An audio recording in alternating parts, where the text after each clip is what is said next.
Imagine walking into a structure so vast and so complex that ancient writers swore its chambers were better than any monument made in Egypt, the pyramids included. A place with 12 massive courts, hidden passages, and thousands of rooms, each one carved to confuse or conceal or protect something extraordinary. This labyrinth isn't just architecture, it's a message in stone. In this episode, we're doing 3 parts, but you can watch them separately. But this one specifically is for the Egyptian Labyrinth of Hawara. What it was, what it could have been, and why it mysteriously erased from history. Or at least it used to be.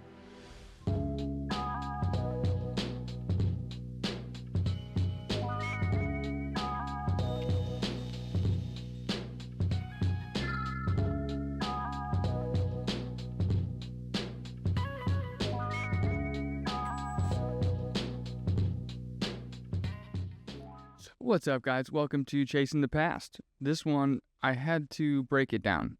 But again, bear with me. This weather is knocking me on my... I put a bleep right there. But the more I dove into the labyrinth, which by itself is amazing, right? And we're going to just go through all this very general, basic, what it is, what the future looks like for it, and all of those details. But the more I dug into it, the more I kind of found some of these esoteric, hidden, knowledge-y type, mysteries, and even some, mysterious symbology that I'll have to dive into as well.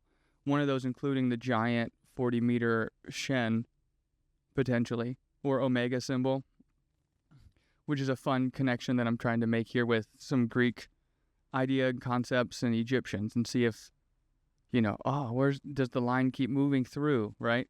Something cool. Anyway, I couldn't do it all in a short period of time, right? The information is vast. So I'm just going to call this Esoteric Egypt, and then do the 3 parts. And then the first one is Labyrinth. Second one, we're going to go into the Shen, some of the esoteric symbology, and kind of see where we can go with this symbol of eternity that they had. And then the third one is to see if I can combine them and make an episode where the labyrinth, the symbol, and then maybe the deities associated with eternity can give us some data points, can add to the context of what these things are, or what the ancient Egyptians thought of them, or used them for. Who knows? But it was just fascinating. And, I had a completely different topic that I was going into. And then, just to be, clear, then we'll get into the information. Just in the transparency bubble, being vulnerable, I had a messed up dream. I didn't sleep. This was, Saturday night into Sunday. I don't remember sleeping, but I do remember this weird connection, and that all I can remember or feel was I don't think I'm asleep, but I think I'm asleep. So being halfway in between this dream state / reality world, and then also getting a lot of imagery from, Egyptian pyramids, the Egyptian desert, the symbology of this weird circular piece that moves and the lines move up. And so I started kind of trying to dive into it, and then I go, holy crap, the labyrinth. And so it threw me for an entirely different set of videos that I thought would be more entertaining. So here we are. And I know this is going to be it's coming out today, so I'm filming it the same day. So I'm not pushing it back, because I just spent 2 whole days diving into as much as I could to build something for you guys. So hopefully we get something cool out of it. And it's Egypt, dude. The coolest place on earth, the most mysterious place on earth, Egypt. And then I'm I wasn't even thinking about Egypt, and then this dream I couldn't go back to bed. But where I thought we'd start is the ancient historical stuff that people are pulling from this labyrinth before we get into its discovery. Spoiler alert. Right. If that isn't a spoiler, then we have it. But there's this, it's a weird juxtaposition where modern research or scholarship and the story don't mesh until the evidence shows something different. And so there is this kind of good combative force that worked together to bring this up. But the interpretation in a modern scholarship view is this vast mortuary temple that's associated with this pyramid of I knew I was going to mess that up. Amenemhat III? Amenemhat III? Yeah, that sounds right. But there was the 6th pharaoh of the 12th dynasty. And so, there's a bunch of different estimates, but what I found was the 12th dynasty at least was 1991 BCE to 1802 BCE. So the 6th pharaoh there. And so I'm going to guess it's probably towards the end. But when I looked up what they had to say about it, they were okay, great. There are 3,000 chambers, half above, half below. And then they can agree that it's, at least from the writings, adorned with intricate carvings and pillars of white stone. And then I went through and tried to find all these, at least the major ones, key players in this. But yeah, they've been doing these radar scans since 2008. And then it confirms the existence of this massive, complex underground structure near the base of Hawara. And so I say this all the time, even to my people around me, to you guys, right? Sometimes story has a purpose or a myth or something has some details in there that are pertinent to understanding what, we may have lost in, the timetable historically. But so of course everyone goes Herodotus, but then I found 2 or 3 other people who have something to say about it. And so the first big one that everyone points to is, of course, Herodotus, right? 484 BC to 425 BC. So in his book, The Histories, it's book 2. And I remember reading it in history class, and it was, just brief little thing. So the big point for him is that this structure, this labyrinth, is greater than even the Egyptian pyramids. Now, in my mind, maybe, does he know? He probably had to have known, now that I'm saying it out loud. But, even if he's just comparing it to a Hawara pyramid, right? Maybe it was put together then. It's even better than that, right? Okay. But, the pyramids itself are just the thing of Giza, the Giza pyramids. So, the claim is it's better than that. And so I thought I'd read it to you guys. The Egyptians made a labyrinth which surpasses even the pyramids. Now, here's a symbology that I'm going to dive into heavy because it's very common. It has 12 roofed courts with doors facing each other. 6 face north, 6 south, in 2 continuous lines, all within 1 outer wall. There are also double sets of chambers, 3,000 altogether, 1,500 above and the same number underground. We learned through conversation about the labyrinth's underground chambers. Interesting, he didn't go down there. He didn't go to the ones that are super deep. These are just the ones that were above that don't exist anymore. Because he said the Egyptian caretakers would by no means show them, as they said, the burial vaults of the kings who first built this labyrinth, and of the sacred crocodiles. Interesting.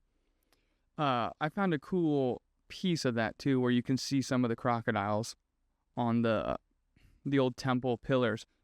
But the upper we saw for ourselves, and they are creations greater than human. Okay, so even the ones above ground, the ones below ground must be freaking phenomenal. Which I'm excited for too, because if anyone saw Ben Van Kerkwick on Joe Rogan or on his channel Uncharted X, that video is just nuts. and if somehow you found this one and not his, go to Uncharted X, right? Maybe at the end of this, if you're still curious, give me that good watch time. But good detailed information. But the exits of the chambers and the mazy passages hither and thither through the courts were an unending marvel to us. Over all this is a roof made of stone like the walls, and the walls are covered with cut figures, and every court is set around with pillars of white stone very precisely fitted together. Near the corner where the labyrinth ends stands a pyramid 240 feet high, on which great figures are cut. A passage to this has been made underground. So, from what I gather is that pyramid would be the Hawara pyramid that's all crumbled now. And that's at the end, like the corner of like where it ends, the corner. So, technically, that's the end of this thing. But for us in the modern day, if there are still passages there, which there are, spoiler, then you can get through from the end and walk the other direction. So, very, very cool. The next one, a Greek geographer named Strabo, 64 BC to 24 AD, described the labyrinth in his work Geographica, right? And he noticed something interesting that I think we could dive into with, different city-states and civilizations around the same time period, is he made a connection between the number of courts, which would be the number 12, in the structure, with the nomes, or like states of ancient Egypt.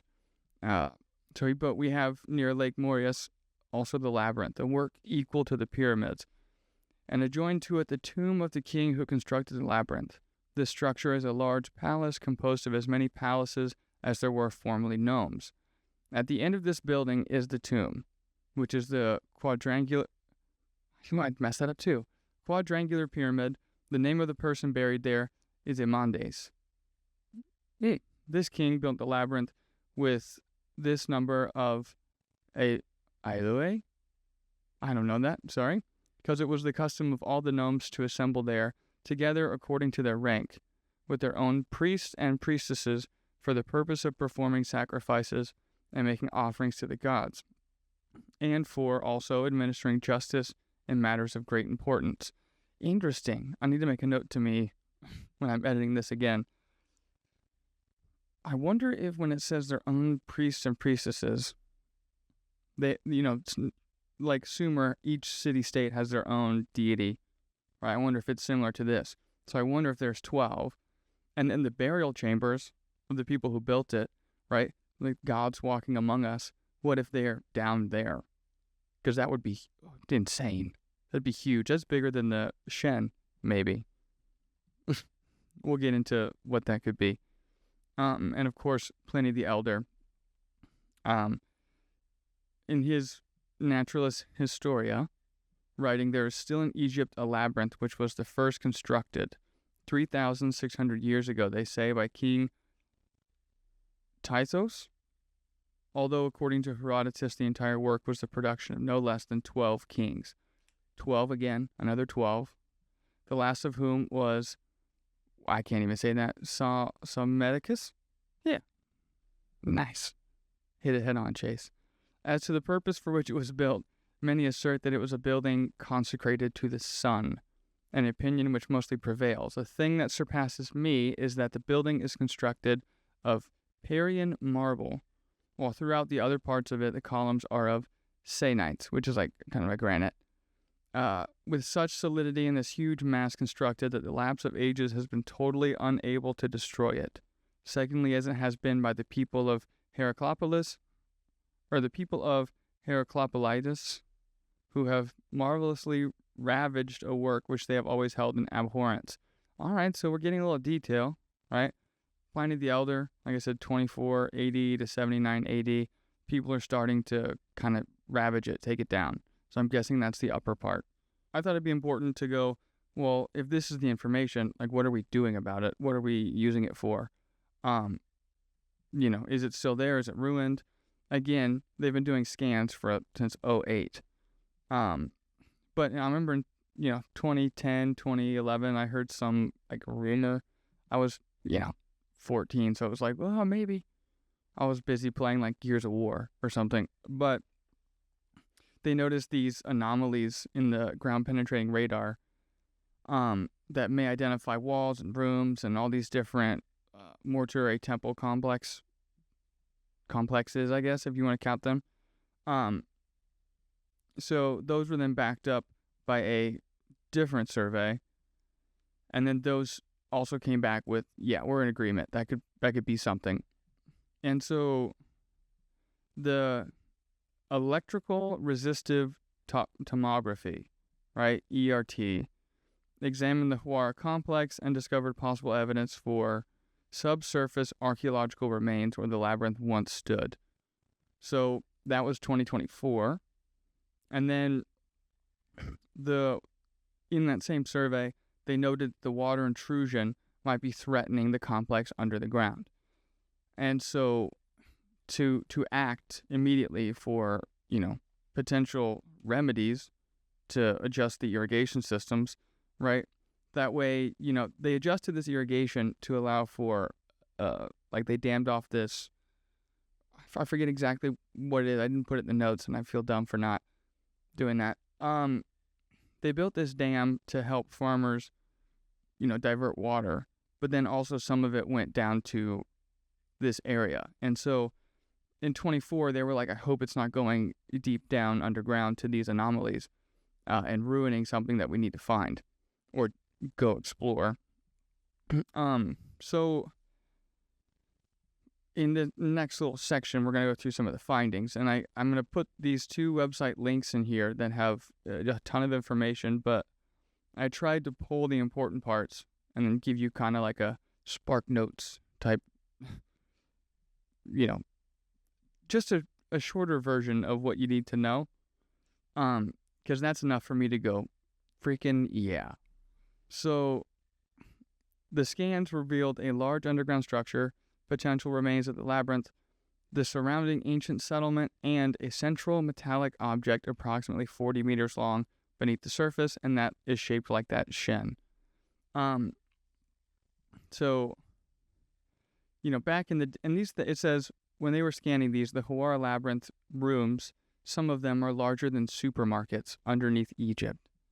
And the roof of the highest chamber in Egypt is the length of a football field underground level. Insane. And that roof would be stone, solid stone. And so I'm going to put up this image here, the Merlin Burrows scans 2. Again, it's a lot of information when they do multiple scans. And so the guy who was going through these scans, he put it on the projector and it was on full screen, and then he was able to get it and mesh 5 layers together, make it 3-dimensional.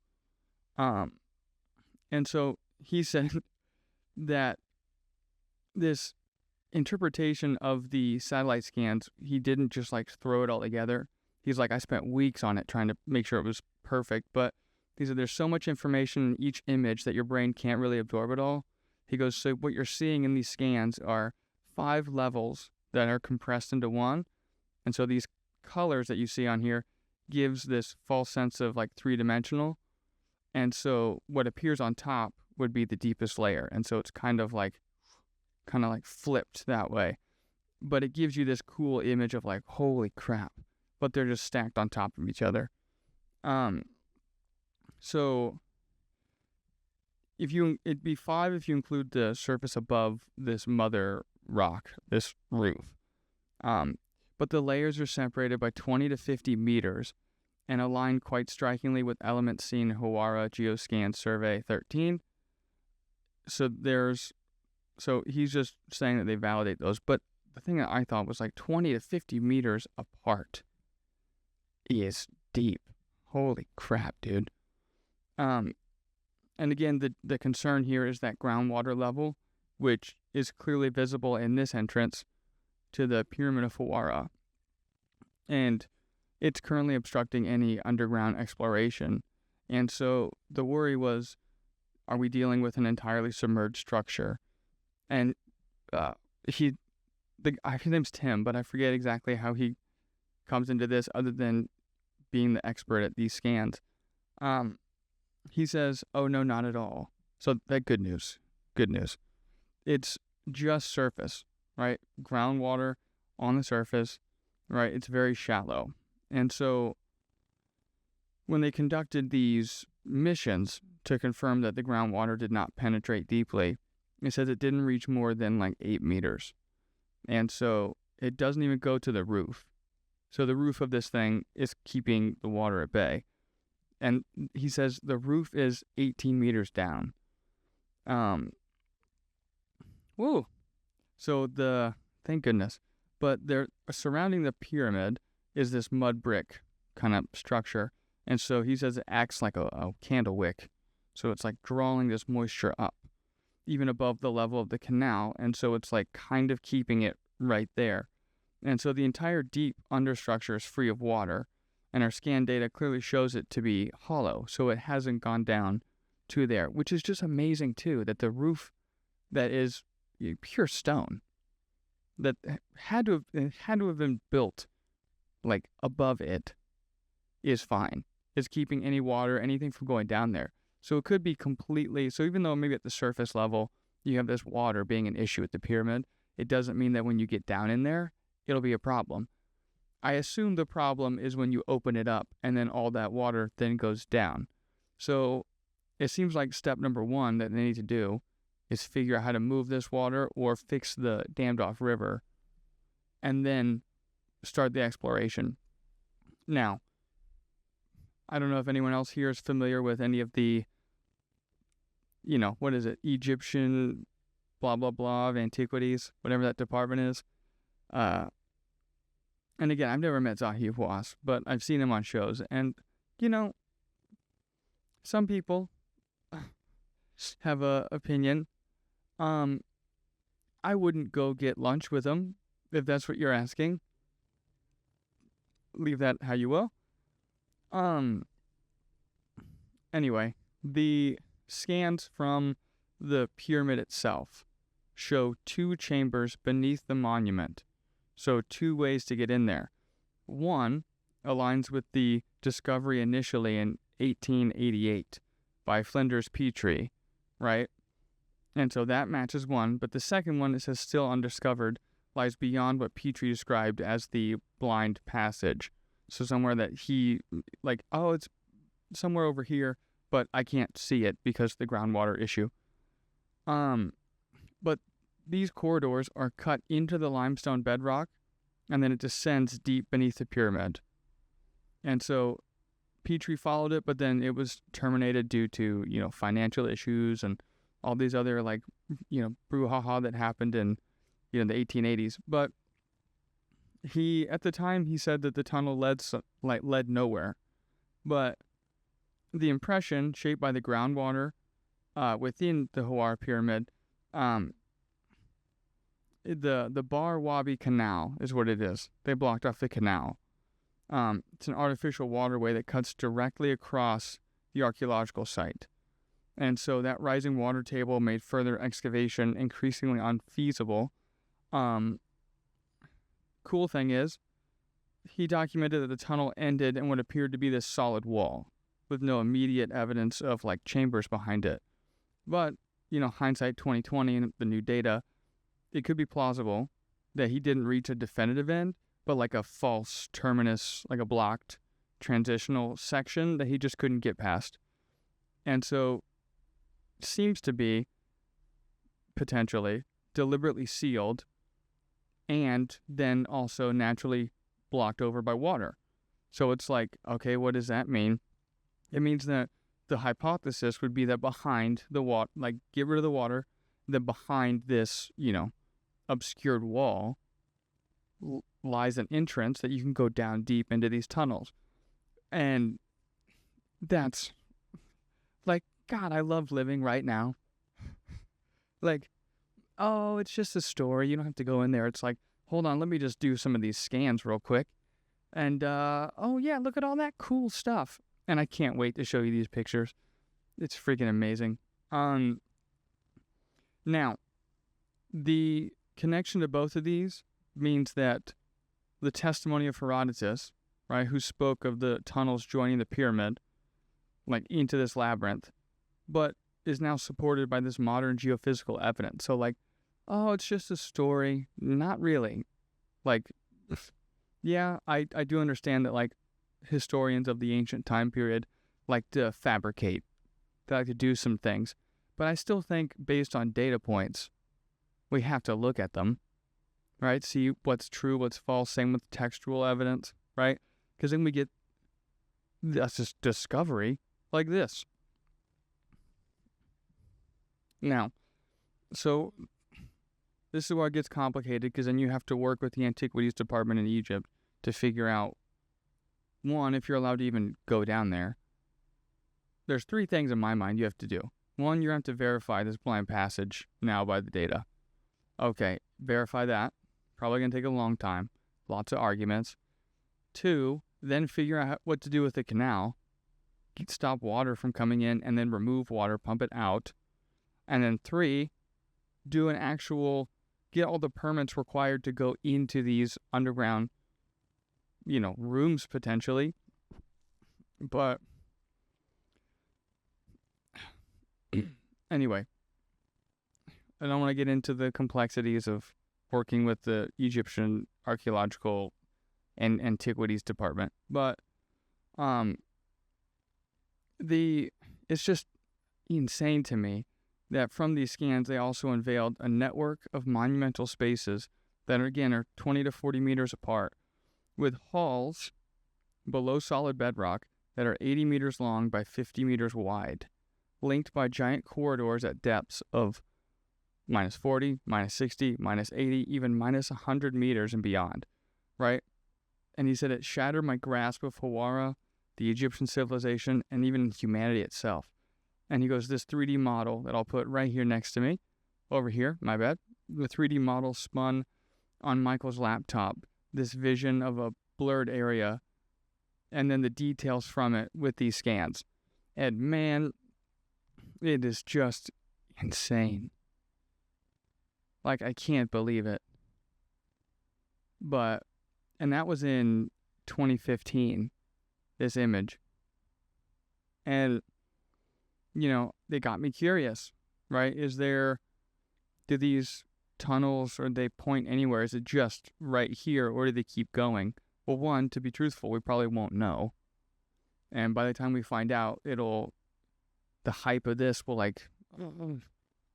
well, I guess we'll dig there some other time. We found something else, right? But, because this weird dream and the connection to Egypt stuff kind of made me go, is it close?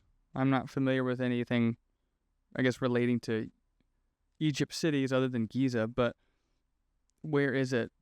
And so the Giza Plateau is on the western edge of Cairo. And so Hawara is about 62 miles southeast of the Great Pyramids of Giza. And so the only thing I could find was that the exit to this, labyrinth would be facing north, in the antechamber. And so that would be kind of closely related to the Egyptian tradition to allow the king's spirit to exit in that direction. So to me, I went, okay, if that's the exit, where's the, entrance to this mortuary temple that they're talking about? And so it's situated between the pyramid and a causeway that enters from the southeast corner. And so it's a long freaking way, but it still is the general direction of southeast, which is towards, it's just in general, I'm not trying to tie anything together, but just the idea is interesting to think that maybe it's pointing towards these, separate but different scans of underneath the pyramids and the plateau. So good to note. But I saw something else too, that someone had posted that, there's something over here by these looks like faces, but I couldn't really see them. But I thought it was important that he said that there's a tunnel structure underneath these quote unquote faces that form the shape of Orion. And then I remember going, aren't the pyramids in the shape of Orion? Are they aligned with it? I don't know if that's confirmed, but like that's another interesting connection there. So taking all this data, right, lumping it together, I was like, all right, what the hell could be other than the mortuary temple and some like basic like way to keep robbers out? What are some of these like hidden esoteric opinions on the labyrinth? And so I put, for those who look through the mythic lens, I've got 3 or 4 options that I thought were pretty interesting in digging deep. And so one of them was this labyrinth is a symbol of the soul's descent and ascension. And so, many people might think that the labyrinth is the metaphor for the soul entering the world and then forgetting itself, finding its way back to its divine origin, and then in Egypt it echoes the journey through Duat, where the soul must pass through chambers and trials and guardians and through these veiled truths to get back to this divine origin. And so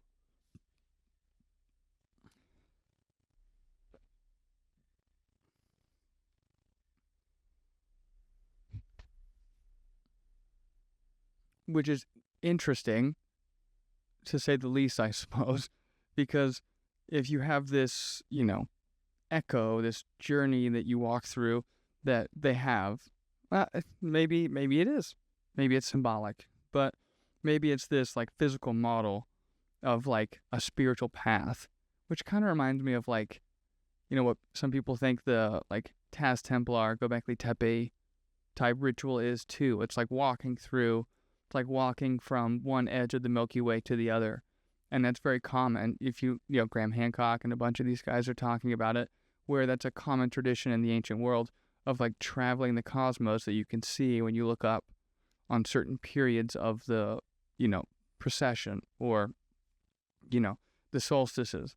And so, the whole idea was like you symbolically, if you were an initiate, would die, wander the maze, and then are born with this new spiritual understanding from this labyrinth once you get through it. Which again sounds just like what they're thinking about Göbekli Tepe. And so the second part is that it is supposed to symbolize the number 12. The labyrinth is these 12 courts, these 12 divine cycles, right? The 12 provinces, the known provinces of Egypt that kept cosmic order, the 12 solar transformations of Ra.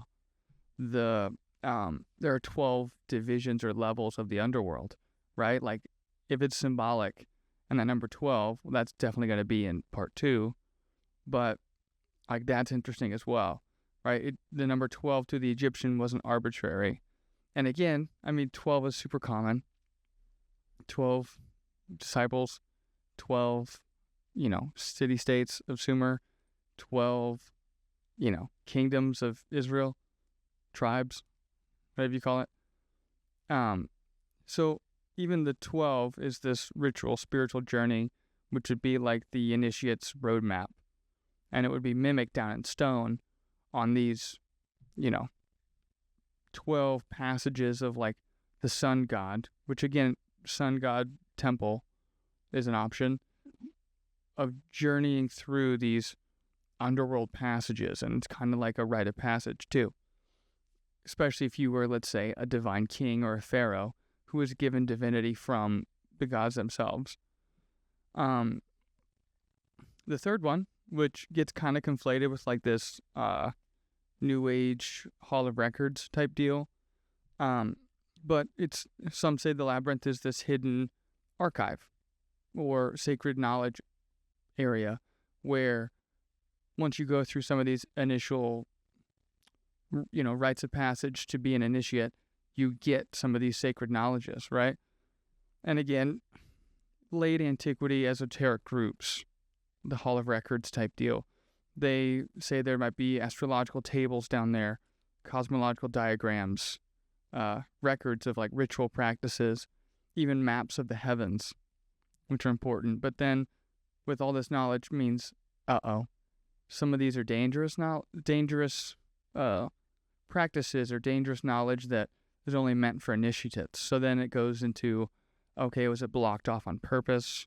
Right, we're not meant to have it. It was for them. You see that kind of conflict there? But, and so instead it'd be more of a library, but in stone, an architectural library that's encoded in the design, the orientation, sacred geometry, proportions of the cosmos, and how that could be dangerous or it could be extremely beneficial to those who are, initiated into this new realm of thinking. And so I put in here, the structure is the text. So in order to read it and read it unobjectively, you might have to go through some of these, initiations. The other one, which I thought was kind of cool, is that this labyrinth is a physical initiation chamber that connects all of these ancient worldviews of, this winding, repetitive, disorienting layout that was common because it was all shared. And so something, again, I'll look into that into episode 2, but again, something I'm seeing over and over is the same thing, which is the Egyptian symbolism of facing illusions, confronting the self, right? Meeting the guardians, dying to the old identity, maybe an ego death, and then emerging as something new. And all of those things seem pretty common in mystery groups, right? Brian Muir Rescue, that great book, The Immortality Key, right? A lot of these things have these same symbolic, ideas of what you go through. And so, Hawara might have been this mystery temple where only priests or like the chosen elite get to like walk this path. And when they walk the path, they experience this ritualized journey to the afterlife that shows them more than they thought could be comprehended. Maybe they went through the work to be the initiate, right? Maybe they didn't say anything. Maybe they didn't speak of it, right? You have to be initiated. So some of those are just cool to look into and be on the lookout. That'll be in part 2 for sure. I'll do some digging.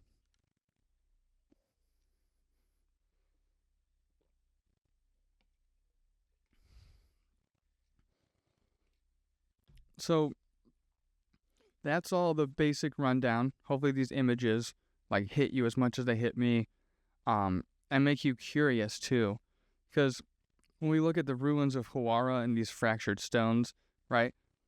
The foundations and the layers of history that have kind of like collapsed in on itself, like it reminds me of something really like mysterious and deep. And so these ancient writers might have seen this as, something that like blew up their mind or like defined imagination. And the question for me was like, I like having mystery in my life. I like having a little bit. And I'm like, if there's one that we have to explore now, it's this one, right? It's the thing I'm worried about is whether we'll understand what it's trying to say, right? Maybe we're too far gone from maybe we'll think it's just nuts when we go down there and we're like, none of this makes any sense. But to someone in the ancient past, it makes complete sense. And that's how they were able to do maybe certain things that we can't comprehend, because it's kind of the same thing where you can understand something if you are looking at it, right? If I set my mind to think about, let's just say a religious ideology in a certain way, well, I'll miss the rest around. I won't even look at it because I got my blinders on, so I'm just looking dead ahead at the thing that's what I'm going to believe, and that's fine. But also remember and acknowledge that you're going to miss the rest around you. And so that's what I'm really worried about if we go digging down here and we get all this paperwork and we push all these documents and things start coming out. Are we really going to know? Are we going to understand? And so hopefully in part 2, I can give you a little bit of, it's never bad to have, more data, more information on your side, and see if we can pull something out that, that might tie back in. So that way it's also not like, I want to know so it's not a shock to me, like, they find something crazy. I'm like, what the hell is that supposed to mean? It's like, oh, we did a dive. We did a esoteric hidden realm type scenario. Like, I know what that is. That kind of a thing. And I hopefully can give that back to you guys in a proper way. But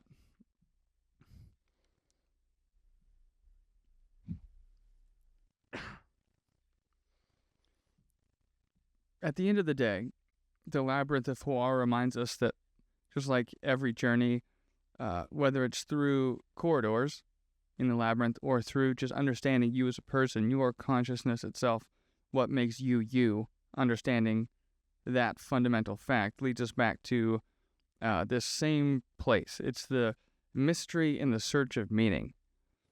And, I want to bring that to you guys as best I can. So if this sparked something in you, or you felt this new curiosity, and if you want to be involved in all of us here, well, we'd love to have you. And a lot of you guys have done amazing deep dives, and you've put it in these comment sections, and I love that. I really do. My whole goal, I'm actually scared of one thing in doing this, is that I won't be able to keep up with it, because you guys have so much to give to me, and I can't be more thankful and grateful for that.